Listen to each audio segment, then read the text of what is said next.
बिस्मिल्लाहिर्रहमानिर्रहीम। आज हम बनाएंगे बहुत ही मज़ेदार चने की दाल।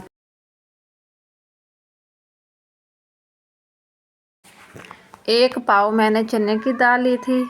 इसको मैंने अच्छी तरह से धो लिया था और साफ़ पानी में 2 घंटे के लिए भिगो कर रख दिया था।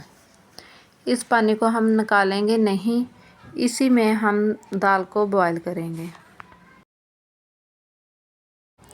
फ्लेम को ऑन कर लिया है मैंने। कढ़ाई में ऑयल डाला है और आप इसमें प्याज शामिल करेंगे और इनको थोड़ी देर के लिए पकाएंगे।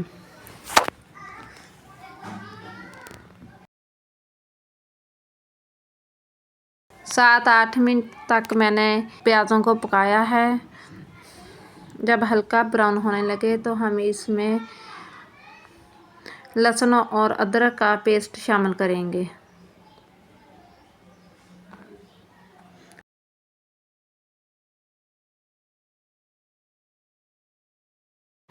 पेस्ट को अच्छी तरह से मिक्स करने के बाद हम इसमें हल्का सा पानी का छींटा लगाएंगे।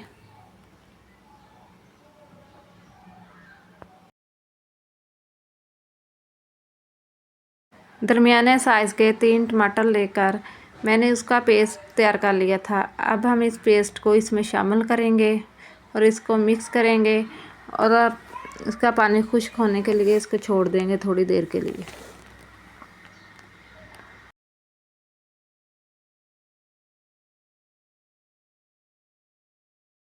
टमाटरों का पानी खुश्क हो गया था तो इसमें मैंने सब्ज़ मिर्च कूटी हुई शामिल की है, सुरख मिर्च थोड़ी सी डाली है, हल्दी, नमक, पिसा हुआ धनिया और ज़ीरा इसमें शामिल किया है।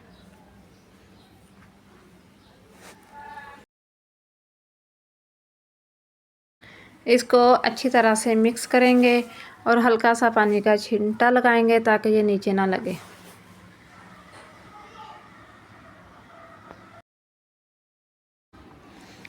दाल में डालने के लिए हमारा मसाला बनकर बिल्कुल तैयार हो गया है। 2-3 सब्ज़ मिर्चें इसमें शामिल कर देंगे। अब आंच को हल्की कर लेंगे। दाल जो मैंने उबलने के लिए रखी थी वो उबल गई है, तैयार है। दाल भी हमारी गल गई है और ये साबुत भी है। अब इसको मसाले में शामिल कर देंगे।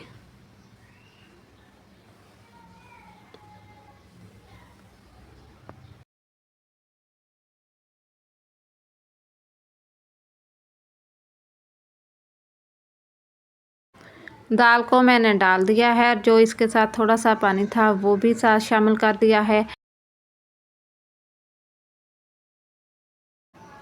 इसमें थोड़ी सी काली मिर्च भी शामिल करेंगे और थोड़ी देर के लिए कवर लगा कर रख देंगे ताकि जो पानी है इसमें वो खुश्क हो जाए।